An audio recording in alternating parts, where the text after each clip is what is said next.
Shalom, selamat pagi Bapak Ibu Saudara-saudara yang dikasihi oleh Tuhan Yesus Kristus. Jumpa kembali bersama saya Pendeta Eka di dalam renungan firman Tuhan pada hari ini, hari Kamis 16 Desember 2021. Sukacita dan damai sejahtera dari Tuhan kita Yesus Kristus kiranya menyertai kehidupan kita sekalian, yang pastinya mendatangkan kebahagiaan. Puji nama Tuhan. Sampai pada pembacaan kita pada hari ini, dua pasal sekaligus, yakni pasal 23 dan 24. Kiranya firman Tuhan boleh memberkati kita sekalian. Baik Bapak Ibu Saudara-saudara, sebelum kita merenungkan bagian dari pasal yang kita baca hari ini, kita akan terlebih dahulu berdoa. Tuhan Allah Bapa di surga, yang kami puja, kami sembah dalam nama Tuhan Yesus. Kami sungguh bersyukur dan berterima kasih untuk hari yang baru Tuhan percayakan pada kami. Dan kami mau terus dekat dengan Tuhan dan selalu memasang telinga dan hati kami untuk kebenaran firman Tuhan. Engkau mampukan kami untuk dapat memahaminya. Engkau juga menolong kami untuk kami dapat menerapkan dalam kehidupan kami setiap hari. Terpujilah namamu Bapa, demi nama Tuhan Yesus kami berdoa. Haleluya. Amin. Bapak Ibu Saudara-saudara yang dikasihi oleh Tuhan Yesus Kristus, dalam dua pasal ini kita melihat bagaimana gambaran dari spiritual dari Ayub, ya, iman, kejujuran, integritas, dan juga dari sudut religiusitas, keagamaan dari seorang Ayub. Ayub menjawab setiap pertanyaan dari teman-temannya dengan memunculkan atau memberikan satu statement bahwa dirinya tetap meyakini Tuhan yang mengendalikan segala sesuatu. Pasal 23 ayat 1-5 saya bacakan. Tetapi Ayub menjawab, sekarang ini keluh kesahku menjadi pemberontakan, tangannya menekan aku sehingga aku mengaduh. Semoga aku tahu mendapatkan dia dan boleh datang ke tempat ia bersemayam. Maka akan kupaparkan perkaraku di hadapannya, dan kupenuhi mulutku dengan kata-kata pembelaan. Maka aku akan mengetahui jawaban-jawaban yang diberikannya kepadaku, dan aku akan mengerti apa yang difirmankannya kepadaku. Di dalam ayat yang kelima jelas mengatakan, iman Ayub mengatakan bahwa aku akan mengetahui jawaban-jawaban yang diberikannya kepadaku, dan aku akan mengerti apa yang difirmankannya kepadaku. Menunjukkan satu iman yang ada dalam diri Ayub.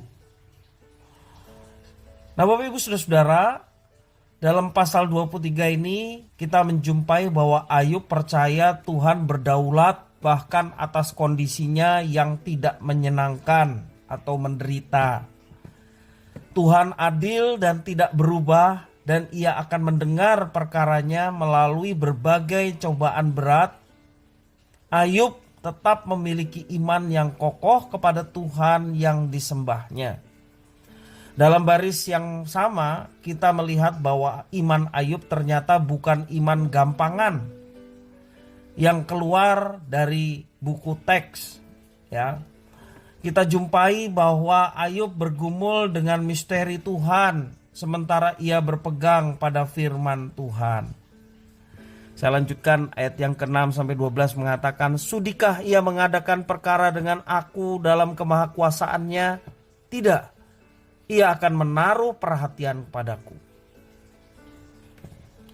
Orang jujurlah yang akan membela dirinya di hadapannya, dan aku akan bebas dari hakimku untuk selama-lamanya.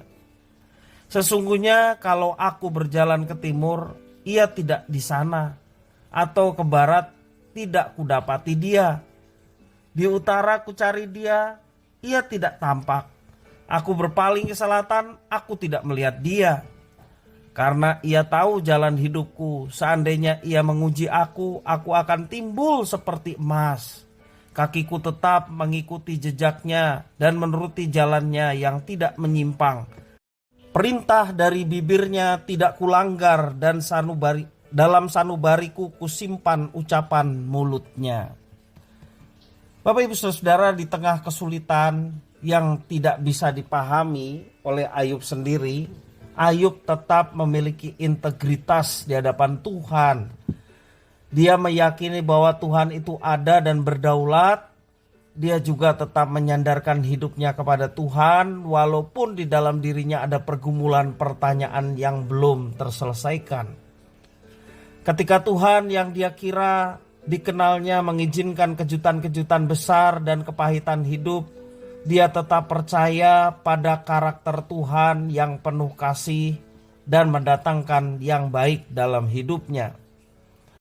Namun di sisi lain, penderitaannya membawa kegamangan hatinya kepada Tuhan. Ayat 16 mengatakan, Allah telah membuat aku putus asa. Yang Maha Kuasa telah membuat hatiku gemetar. 17, sebab bukan karena kegelapan aku binasa, dan bukan juga karena mukaku ditutupi gelap gulita. Bapak Ibu Saudara-saudara yang dikasihi Tuhan, di dalam penderitaannya dan kegamangan hatinya, ia tetap percaya kepada Tuhan dan karakter Tuhan yang penuh kasih dan mendatangkan yang baik dalam hidupnya. Sikap Ayub sangat berbeda sekali dengan ketiga temannya yang secara membabi buta berpegang pada iman mereka yang mungkin canggih tetapi sesat. Mereka tidak kuasa berhadapan dengan kenyataan hidup, sehingga penilaian dan sikap hidup mereka menjadi tidak sinkron dengan peristiwa-peristiwa yang terjadi. Beda dengan Ayub yang sadar bahwa iman, pengetahuan, pengalaman hidupnya tidaklah seberapa. Karena itu ia izinkan Tuhan membentuknya walaupun ia sendiri tidak mengerti apa dan di mana letak kesalahannya. Itu namanya pergumulan. Dalam pasal yang ke-24 yang kita baca, Ayub memaparkan serangkaian peristiwa yang tidak ia pahami. Entah kenapa Tuhan membiarkan kejahatan terjadi atas hidupnya. Kendati pun ia tetap beriman, dalam kematangan perjalanan imannya ia menemukan semakin lama semakin banyak pertanyaan yang muncul dan semakin sedikit jawaban yang ia punyai. Bapak Ibu Saudara-saudara yang dikasihi oleh Tuhan, terkadang Tuhan membawa kita melalui puncak atau melalui lembah, melalui kelokan yang tidak terduga dan sama sekali asing bagi kita. Kalau kita mengalami hal itu, itulah saatnya iman bertumbuh akan pengenalan terhadap Tuhan.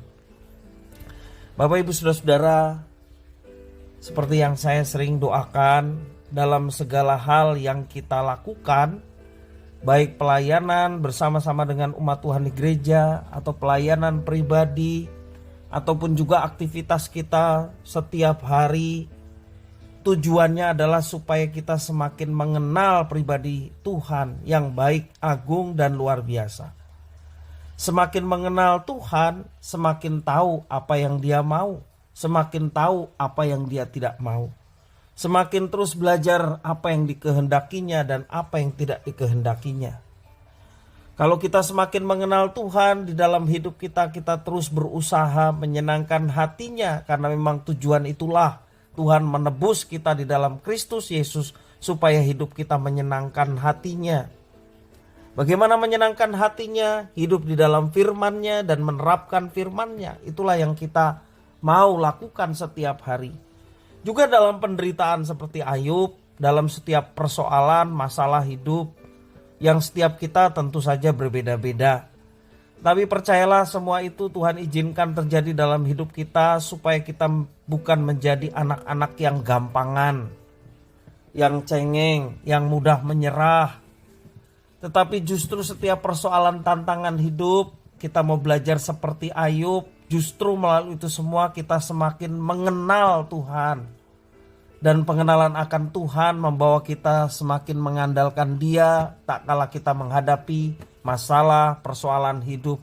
Dan penyerahan diri kepada Tuhan inilah yang Tuhan inginkan. Maka Tuhan yang Maha Kuasa, Dia yang berkuasa atas segala sesuatu, Dia akan bertindak dengan kuasanya bahkan tindakannya seringkali tidak pernah kita pikirkan. Tindakannya yang penuh kuasa itu mendatangkan mujizat, keajaiban yang luar biasa. Karena itu kita mau belajar seperti Ayub, tetap di dalam Dia, tetap memiliki integritas iman, dan tetap tekun dalam aktivitas religiusitas yang ada pada kita. Artinya tetap aktif ke gereja, tetap ikut melayani, ya. Mungkin pada saat kita melayani orang nggak ngerti, nggak apa-apa. Yang penting Tuhan ngerti, Tuhan tahu apa yang dialaminya.